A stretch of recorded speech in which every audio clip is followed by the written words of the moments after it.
Hey, what's up? I'm Rafael Di Furia, aka Rafi D is me, and I am back at it again on another beautiful Tuesday night this week. But today is the part 2 to my Bolzano video, at least this particular Bolzano video. A couple weeks ago I uploaded a video between Bolzano and Merano, just showing a little bit, talking a little bit, and today we're going to actually be in Bolzano. I'll show you around a little bit and tell you a little bit about the area too, but before we get too much deeper into the video, if you would like to see more content like this about moving to Italy, Italian dual citizenship, and living life abroad, please be sure to subscribe with that notification bell turned on, and if you could also give this video a like, I would really appreciate it as it does help out the channel. But if you would like to help out the channel in another way, please consider becoming a monthly patron, and for those of you who are already monthly patrons, thank you so much for making videos and content like this possible. And if you would like to also join, you can go to rafaeldifuria.com/patreon to help on a monthly basis. But if you want to help out just one time, you can go to rafaeldifuria.com/support. Or if you'd like to help out the channel in another way, there are shirts, mugs, onesies, and more. But I've said enough. Let's get to Bolzano already. See you in a sec.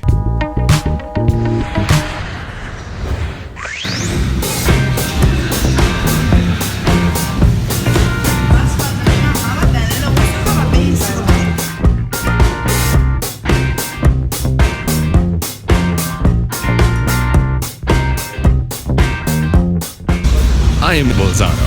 So, from here, just having left the train station, you can go directly up this street that's behind me, and that will take you directly to the center to Piazza Walther, or Walterplatz.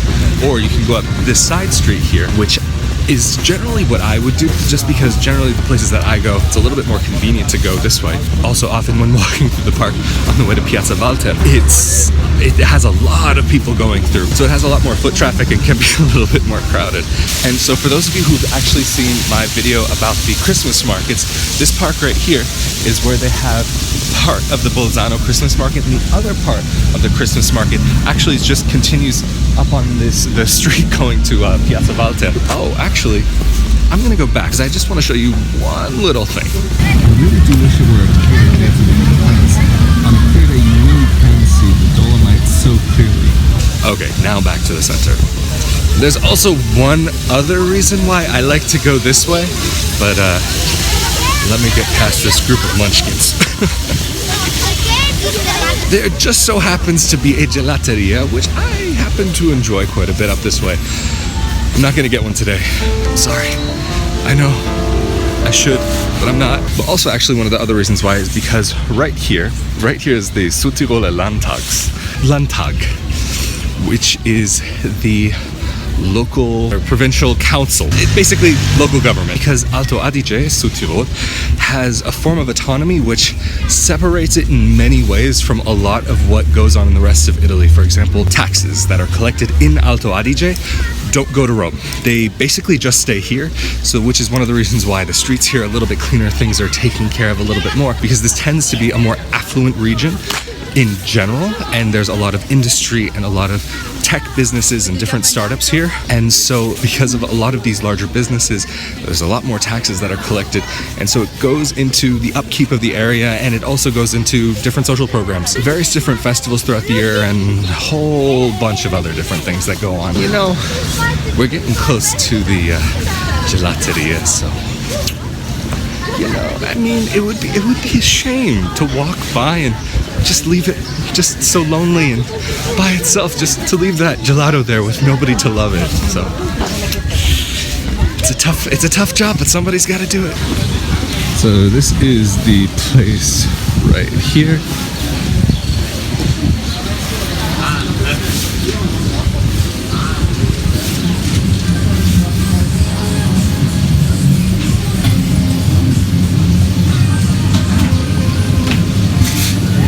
È un po' così con una pallina di cookies caramel.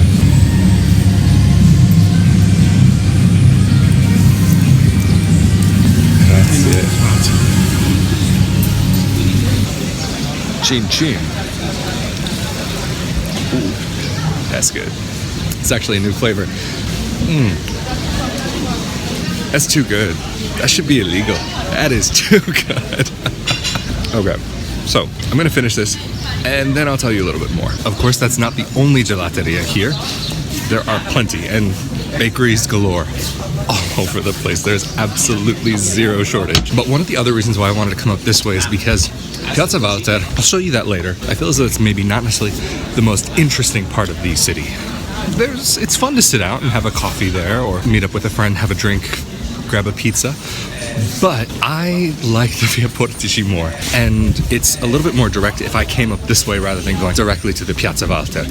It's so tiny that if I wanted to get to the Piazza Walther, it would be a 1-minute walk that direction. But this way I get up to the very beginning of the Via Portici, like we also have in Merano, but they're just a little bit bigger here. In Bolzano, they don't just have the older Portici, the old Porticos, the old covered walkway streets in this part of town, in the older part of town, but they also have it in the more modern part of town that was developed a little bit more during the Mussolini era, which is something that I think is really interesting to compare and contrast the two just a little bit, because it also shows a little bit of the history of this area and showing a little bit of what this area has gone through in more recent history.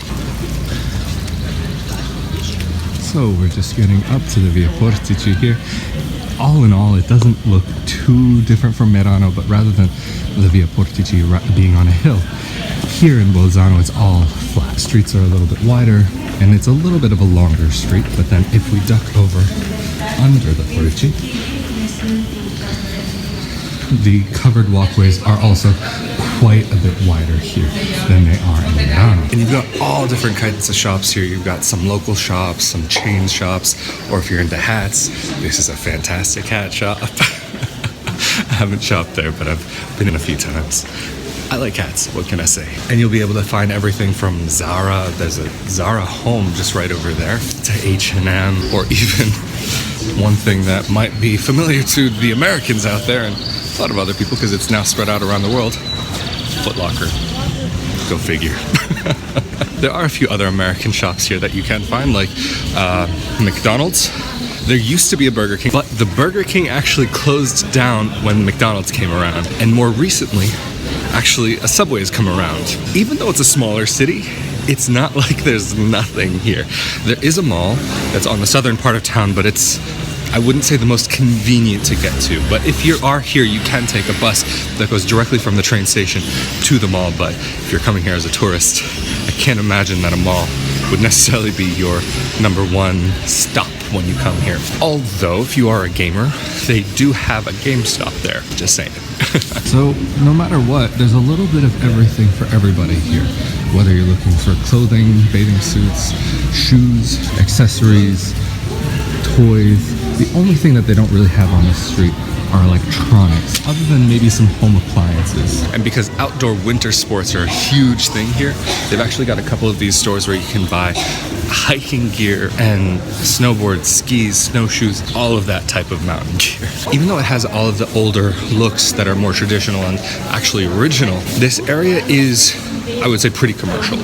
It's very modern. It has a lot of modern brands. It doesn't have so many handmade things. You can find some, but I wouldn't say this would be the place to come if you're looking for handmade local items. And now we are just getting up to the very heart and center of Bolzano, to Piazza delle Erbe. It's not a tourist trap. There are people who actually do their grocery shopping here. Not a huge amount, but there's a lot on offer. It's not so long, and there are some touristy sorts of things, but you can get a lot of different types of foods here, and including actually down here on the left side is a great little bakery that has some really delicious foods. So here they have all the different local types of breads and some sweet stuff too that are really delicious. Like they have, this is not necessarily so traditional, but very good, very highly recommended. And then these apfelrolle with walnuts.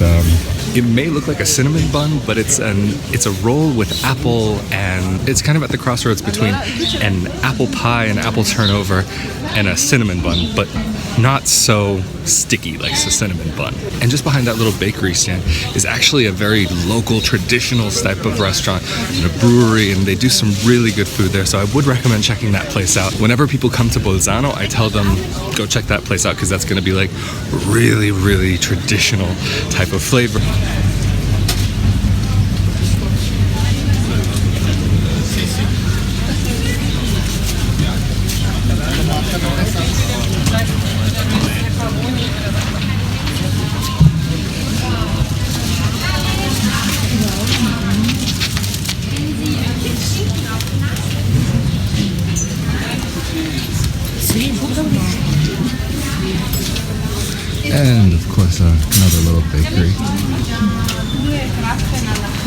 And they have these colored Easter eggs just because it's almost Easter time now.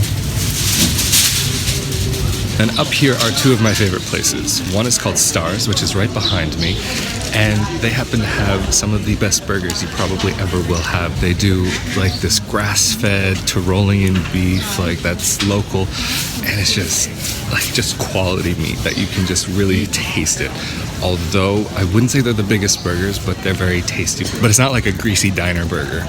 Fortunately, unfortunately. The other place that I really like that's up here also is this gelateria. Very good, but I already had gelato. Could go for a second one, but I probably should have something to eat before I have a second gelato.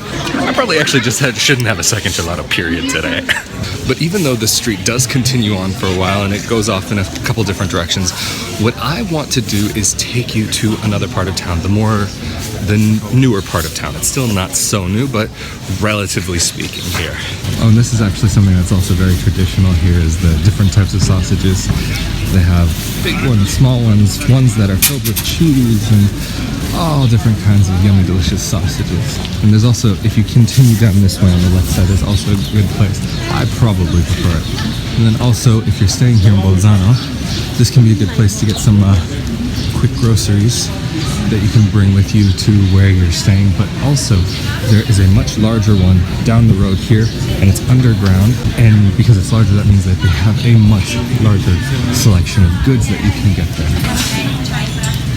And don't worry, I will be showing you the main central piazza of the town, Piazza Walther, but that'll be a little bit later in the video. This is some of the stuff that tourists do get to see, but that they don't necessarily get to see the other side and compare between the two different parts of town. I happen to think, just as a nerdy kind of person, that it's actually really interesting to see both of them and to know some of the history that goes along with it, because those are the original porticos that have been here a long time, that were from when this area was still Austria.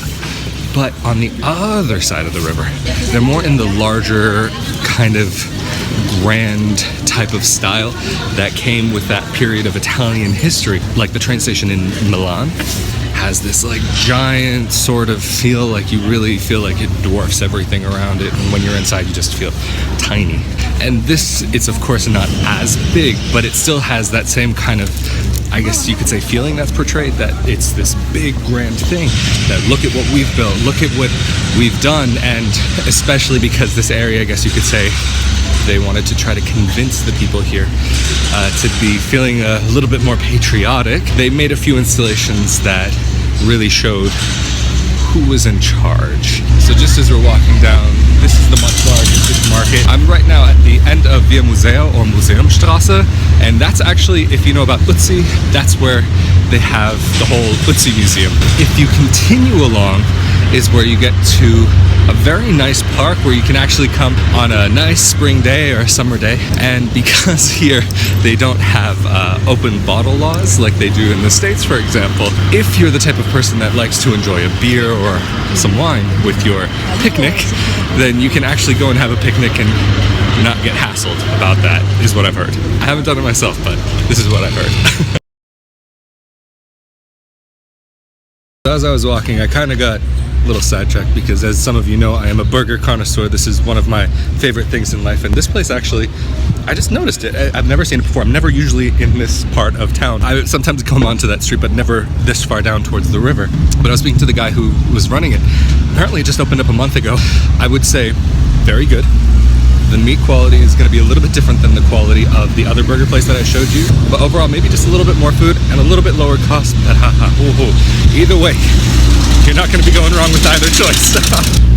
Anyway, we're now at the park that I was telling you guys about, where you can go down to the river, chill out by the river, or come and have a nice little picnic. And down at the end of the river, you'll notice an octatrial, the triumphant arch. The archway was one of the things that was put into place during the Mussolini era, in that part of Italian history. It was put into place in the middle of a large piazza, in this large square, to remind people, the locals, about who's in charge and who's really in control of this area, and that they are no longer a part of Austria as they once were before. And this is one of the little bits of tension that still exists today, because there are a lot of people who really feel that it shouldn't be there and that it's outdated. But until now, it still hasn't been taken down. Just before we were in the center, and now we are in a neighborhood called Gries, and that's where this triumphant arch is. And going down this way is where you get to the new Portici street. And on this new Portici street, you'll see that the town looks a bit different, a little bit more modern, and that's because the buildings are a bit more modern, again, relatively speaking. Like, for example, this street, you can actually drive down. Whereas the Via Portici in the old town is only for foot traffic, although you do sometimes see the odd car or two, if it's like a delivery van or a police car. And people do live in these buildings, and people do live in the buildings also on the Portici in the center. So it's not necessarily a difference in how they're used, but more a difference in the architectural style and the period that they came around. Or Saturday morning, they do like a fully kind of market over here. Not necessarily a flea market, but they sell like a lot of things like leather goods and then also food. So that's one place where people actually do go shopping for groceries, and you can get fish and frutta di mare like calamare, shrimp, and of course baked goods. Like really here with any of the foods that you get, it's hard to go wrong. Things here that you buy may not always be in the Italian style, but that does not mean that they are not delicious. But now we are just getting up to the new Portici. As you can see all around the piazza, it's a bit of a different style. And if we go into here, you'll see it's much larger, much more grand, you could say. And so that's something that's kind of indicative of that era, and the style that they were going for was to show, look at these great big beautiful things that we can build, and to show how much bigger and better it is than what's on the other side of the river. Then you do have like these little ways that it goes off, and there's some different apartment building, and they look a bit more like what you would normally expect from this area. But when you keep walking down the street, it's all of these new Portici. So that means in the summer and the winter, if it's too hot or too cold, or it's raining or whatever it might be, then it makes it a little bit more nice to be out and about and get some fresh air, because then you're not going to get too hot, or you're not going to get rained on. But instead of continuing down that way, I wouldn't say that there's necessarily too much to see down there. But just I wanted to show you this area because it's a little bit off of the beaten path, but it's still interesting, in my opinion, to get to see and experience a little bit of. So now I'm going to go back over onto the other side of the river. When you're crossing the river, and I believe, if I'm not mistaken, it's called the Talvere. When you're crossing that river, there's actually 3 bridges. One that's mainly for cars, and there are 2 that are mainly for cars, and then there's one that's specifically dedicated to foot and bike traffic. One of the really cool things about Alto Adige is that this area is really friendly for bicyclists. A lot of Bolzano and Merano have really great biking paths to get around the town, or even there is a bike path that goes in between Bolzano and Merano. It's about 34 kilometers, and there are a lot of people that do the trip in between the 2 cities, but not necessarily on a daily basis. It's more kind of like a fun weekend adventure, like for a Saturday or Sunday. But in this area, absolutely outdoor activities are like really top. People in this area absolutely love to go hiking, but a very common weekend outdoor activity, like a Sunday afternoon, for example, go to church in the morning, and then you spend the rest of the day up in the mountains. I've been invited to go up for a nice, quick little, just cutesy hike of about 8 hours, and that's like kind of not abnormal. And yeah, I've had to decline a few invitations. But climbing the mountains isn't the only way to get into the mountains. So instead of hiking all the way up the mountains, what you can do is on the other side of Bolzano, right where the train station is, a little bit down the street, they actually have a cable car that goes all the way up the mountain. The car goes to a village up on the top of the mountain there. And what could be possible in a future video, maybe somewhat soon, because I was mentioning before, my public transportation ticket is actually kind of on the low side right now. It's actually probably better for me to go sooner than later, because then I'll be able to get the lower discount, because my public transportation card is also good for that cable car to get up the mountain. It's not good on all cable cars, but that one in particular it's good for, because it is actually used by some of the people that live up there to get up and down to the city. So if you're interested in seeing maybe a little bit more on top of the mountains and seeing some of the views and some of the nature that's around this area, let me know down in the comment section below, because that actually could be something possible to do for a future video. There's another town in this region called Brixen in German, or in Italian called Bressanone, and it's very different from Bolzano and Merano, maybe a little bit more similar to Merano in some ways, but it's a much smaller town. And so I think that could actually be a fun little place to show you guys at some point. So we're back on the bridge to get back to the center of town, but just as I was telling you before, I was wrong. There's 4 bridges. There's this bridge, those 2 bridges there, and then one more bridge beyond that. For a total of 2 bridges for car traffic, but I have seen bikes go across them, and then 2 other bridges that are for foot and bike traffic. But really, I have to say, it is quite the experience to be able to be here, and just in the middle of the city, and oh look, over there, the Dolomites. Or, oh, would you believe that just behind me, the Alps? It's really such a strange thing. I mean, I remember sitting in school learning geography, right in the middle of geography class, and it's like, oh, the Alps, those are those mountains that are in Europe, right? They go through Switzerland, and it's like, it's not just Switzerland, they go through a lot of the north of Italy, and yeah, I mean, it's here, this. I feel very blessed and very fortunate to be able to call this area my home for now. Why I say for now is Italy, I do plan to stay, but maybe at some point I might switch to a different region. I really have nothing negative to say about this area. The thing for me is just that I would like to live in an area that's got a bit more of an Italian influence, and being here, at times it can be very easy to forget that you're actually in Italy, because so often when I go out, if I try to speak in Italian, people will respond to me in German. If I try to speak in German, they'll try to speak to me in English. And so sometimes it's just like, you forget what country you're in. And I've even sat down at a meal joking with family, like, oh, one of these days it would be nice to like take a vacation down to Italy. Just because it's very different here. Even a lot of the German population from here don't consider this as Italy. If they're talking about Italy, they're talking about those people. They're talking about the people that live down south. But here in Südtirol, it's a different thing. I'm trying to condense a very large and complicated subject into as condensed of a video as I can. I'm not going into all of the details and all of the reasons why that there are these tensions and all of the politics and everything that goes behind everything and how it plays into modern life, but just a little bit of a taste of the area, because a lot of the videos that focus on Bolzano end up focusing on the beauty of it. But I think there's a lot more to this area than just the beauty, the history. It's got a lot of rich, really interesting history. And so to get back to the center, I actually could go back down the museum street, but a lot of foot traffic. And also, again, this is the museum right behind me where they have Ötzi, if you've ever heard about that. Ötzi the Iceman, if you don't know what that is, do a quick search on Google. But what I'm going to do is I'm actually going to go around a little bit. It's not going on any back streets, these are all main streets. So if you are walking this way and you do want to see a little bit of a different part of Bolzano, if when you come back to the town, instead of going straight on the museum street, you just take a quick right before you get to the Ötzi Museum. So this is just another kind of side of Bolzano that you don't necessarily see in the tourist areas. Some of these are apartments where people live, some of them are businesses, every different type of thing. And this is really a place that, in comparison to Merano, does have more of a feeling like a city. But again, it has more of that feeling of like an Austrian city. What I've been told is actually, if you compare Innsbruck and Bolzano, there's a lot of similarities in the architecture and in the types of towns that they are. I haven't been to Innsbruck yet, but potential future video, I don't know. I don't know if I have the budget for that one, but let's see. And just anyway, I think I'd rather focus my attention, especially on this channel, towards Italy and showing more of Italy than going to another country, even though from Bolzano, it's actually equidistant between Verona and Innsbruck, roughly equidistant.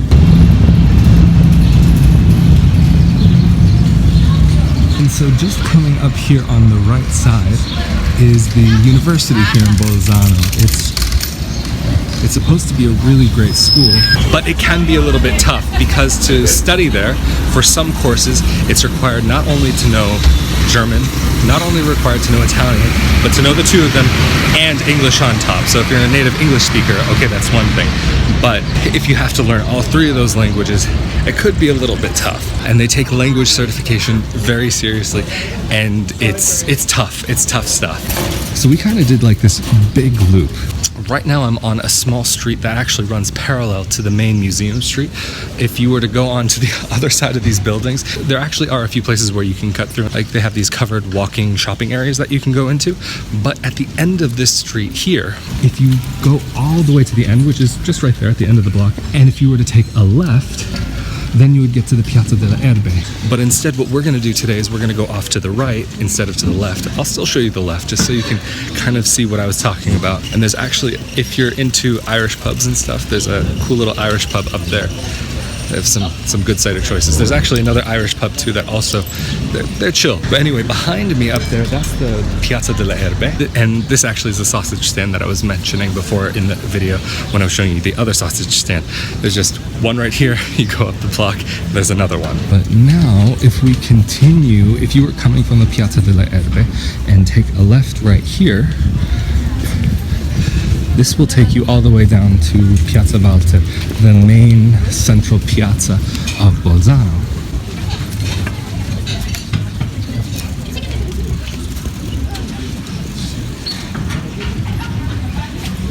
Thing that you can find all over Alto Adige, Südtirol, are all these types of meats. One in particular that this area is really known for is speck, basically cured ham. Even though it's similar, it's not quite prosciutto, and it's supposed to be similar to bacon in a way, but from what I know, it's not the same. But here, if you go to a burger place and you ask for bacon, instead they'll give you speck.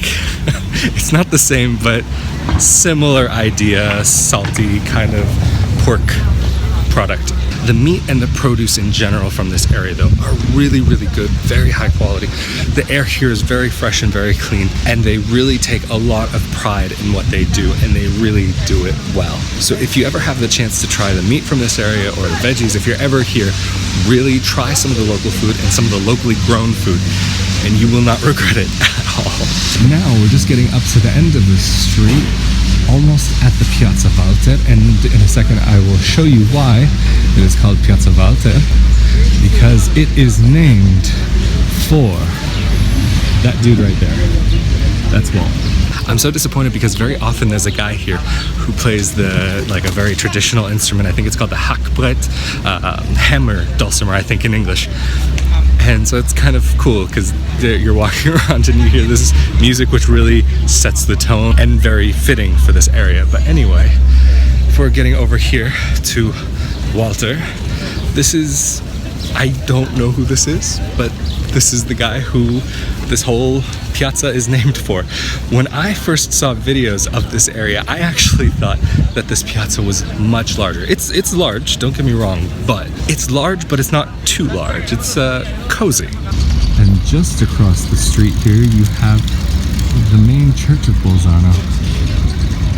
But I think this is going to wrap up our little adventure for today. And if you would like to see more content like this about moving to Italy, Italian dual citizenship, and living life abroad, please be sure to subscribe with that notification bell turned on. And if you could also give this video a like, I'd really appreciate it. And if you have anything to add to what I said, or if you have any questions or anything, feel free to leave that down in the comment section below, and maybe a question in the future might become a future video. And if there are any other parts of this region of Alto Adige that you might be interested to see, let me know. I'm considering Trento because I've actually never been there before, and to go to Brixen because I think it's actually a cute little town to show that, again, gets overlooked and people don't really think about when they're coming to this part of the world. But anyway, if you would like to help make more videos like this possible on a monthly basis, you can go to raffaellodifuria.com/Patreon, or if you'd like to help out just one time, you can go to raffaellodifuria.com/support. Or if you want to help out the channel in another way, please feel free to share these videos with your friends on social media, email, WhatsApp, however you guys keep in contact. And of course, as always, I'm Raffaele Di Furia, aka Rafi D's Me. Thank you for joining me on another beautiful Tuesday/Friday night, whatever night this ends up going up. I hope you all have a great week or weekend, and I look forward to seeing you all in the next video. Later. And actually, just before this video completely finishes, if you're wanting to get from Piazza Walther to the train station, all you have to do is go down that street right there, and it takes you straight to the train station, right through the park. Anyway, later.